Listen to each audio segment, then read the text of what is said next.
pusat pemerintahannya di Ketuk daerah Kecamatan Subang, di daerah pegunungan dan perbukitan, maka Jabasraga ini wajib menyerahkan langsung upeti berupa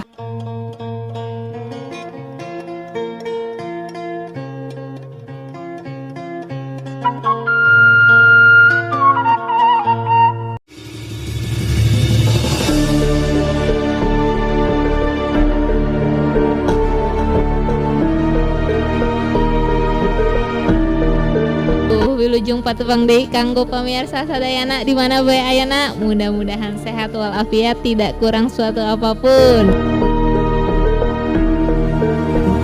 Dina kesempatan video anak ieu sim kuring bade ngabahasa sajarah anu teu seueur di uninga ku halayak rame.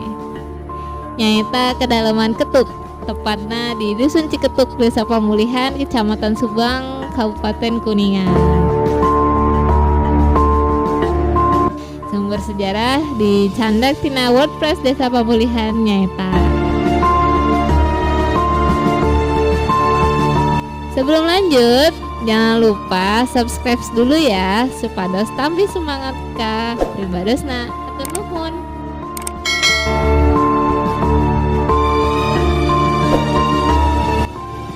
Kedalaman Ketuk merupakan cikal bakal bentuk pemerintahan desa tertua yang berada di wilayah Kecamatan Subang dan Kecamatan Cilebak.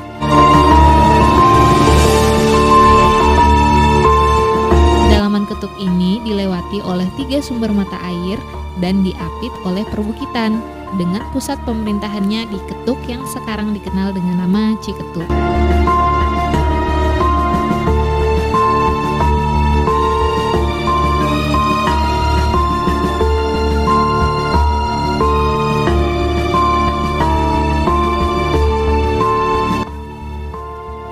Kedalaman Ketuk ini wilayahnya mencakup daerah Kecamatan Subang dan Kecamatan Cilebak sekarang. Kedalaman Ketuk itu sendiri termasuk ke dalam wilayah kekuasaan kerajaan atau Kesultanan Mataram yang pada masa itu diperintah oleh Sultan Agung.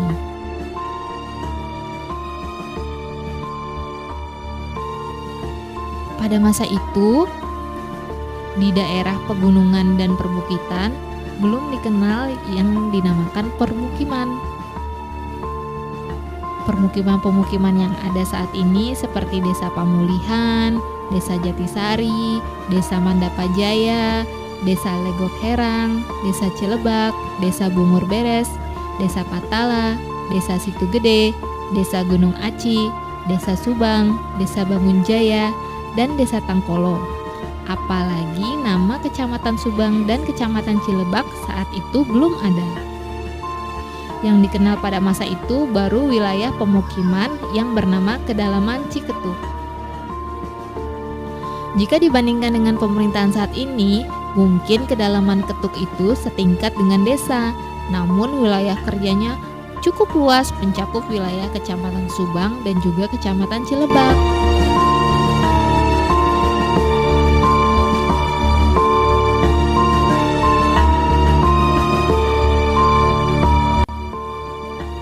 Wilayah Kedalaman Ketuk ini dipimpin oleh seorang dalam yang bernama Jabasraga.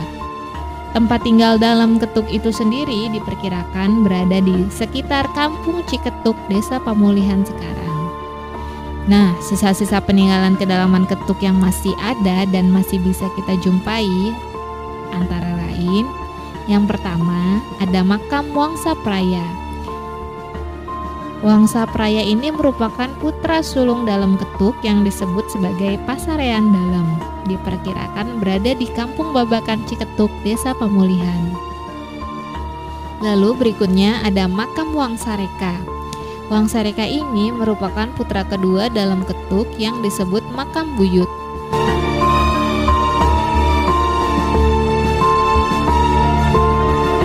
Makam Buyut ini terdapat di Kampung Cirahayu, Desa Subang. Lalu yang berikutnya ada Leuweung Gedogan, berupa hutan kecil yang sekarang sudah berubah menjadi areal pertanian rakyat. Leuweung Gedogan ini diperkirakan sudah ada sebelum pemerintahan Jabasraga. Dulunya bekas kandang kuda dan letaknya di Bukit Nagok dekat Kampung Ciketuk, Desa Pamulihan. Lalu ada Leuweung Sangar. Leuweung Sangar ini merupakan hutan angker atau hutan larangan, dan tempat ini pun juga diperkirakan sudah ada sebelum pemerintahan Jabasraga. Leuweung Sangar ini merupakan bekas pintu gerbang masuk ke komplek pusat pemerintahan kedalaman Ketuk yang selalu dijaga ketat oleh petugas keamanan, yang posisinya berada di pinggir jalan menuju Sarangkole dan merupakan awal memasuki Bukit Nagok dari sebelah tenggara.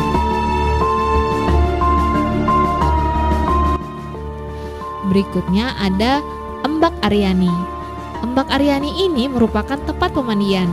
Airnya sangat jernih dan pada musim kemarau pun airnya tidak pernah kering. Letaknya berada di lereng Bukit Nagok bagian tenggara, dekat dengan Leuweung Sangar. Tempat ini pun diperkirakan sudah ada sebelum pemerintahan Jabasraga.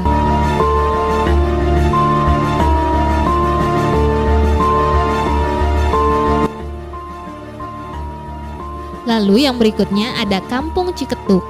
Nah, Kampung Ciketuk ini sekarang merupakan tempat permukiman penduduk kedalaman Ketuk yang tidak ikut pindah dengan Wirananggapati ke tempat baru di Cibabang, Salat.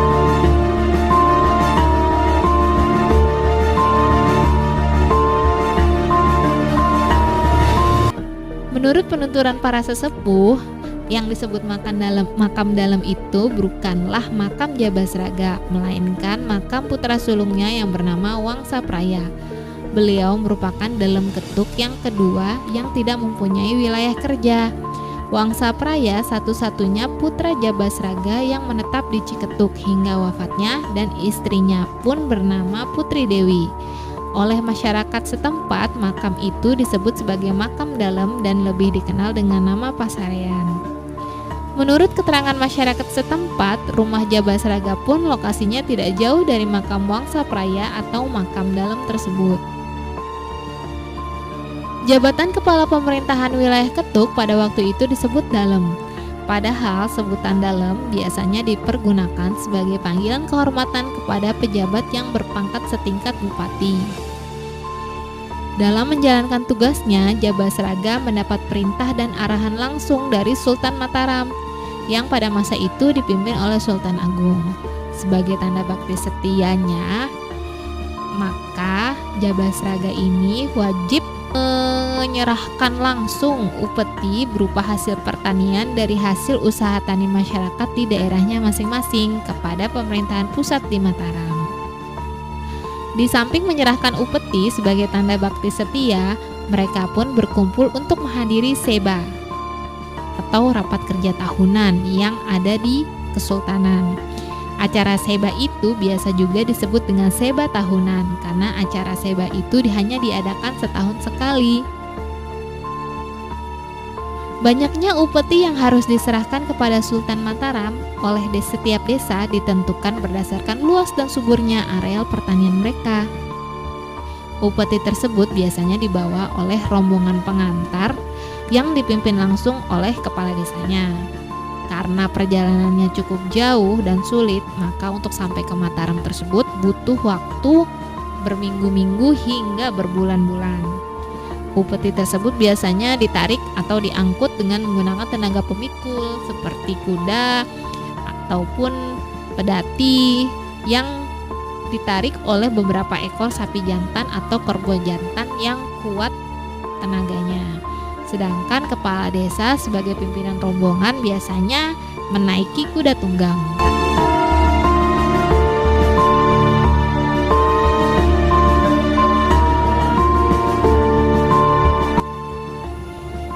Pada acara seba tahunan tersebut, Sultan di samping menerima upeti sebagai tanda bakti setia, beliau juga menerima laporan dari setiap kepala desa mengenai berbagai hal yang berhubungan dengan pemerintahan dan keadaan masyarakat di desanya masing-masing. Pada kesempatan itu pula, Sultan memberikan arahan dan petunjuk tentang apa yang harus dilakukan para kepala desa untuk mengatasi berbagai permasalahan yang ada di desanya masing-masing. Nah, masyarakat kedalaman Ketuk pada umumnya hidup sebagai petani. Mereka bercocok tanam di ladang dan di bawah pengawasan dan petunjuk langsung dari Jabasraga sebagai Dalem atau kepala pemerintahan setingkat kepala desa. Dalam melaksanakan tugas-tugasnya sebagai Dalem Ketuk, Ketuk, Jabasraga ini dibantu oleh kedua putranya yang bernama Wangsapraya dan Wangsareka. Sedangkan Rincik Manik membantu berbagai kegiatan ibunya. Jabasraga sebagai Dalam Ketuk merupakan tokoh yang disegani, patuh, cerdas, dan gigih dalam membina masyarakat tani yang ada di daerahnya. Dalam membina hubungan dengan Kesultanan Mataram, Jabasraga selalu hadir dalam setiap acara sebat tahunan di Kesultanan Mataram. Begitu pula dalam melaksanakan tugasnya, Jabasraga senantiasa mendapat petunjuk dan arahan langsung dari Sultan Mataram yang diterimanya pada waktu mengikuti acara sebat tahunan. Kerja keras Jabasraga ini dalam memimpin masyarakatnya di kedalaman Ketuk dapat dirasakan oleh seluruh masyarakat kedalaman Ketuk. Masyarakat kedalaman Ketuk hidup dalam keadaan aman, tentram, subur, makmur, Kertara Harja.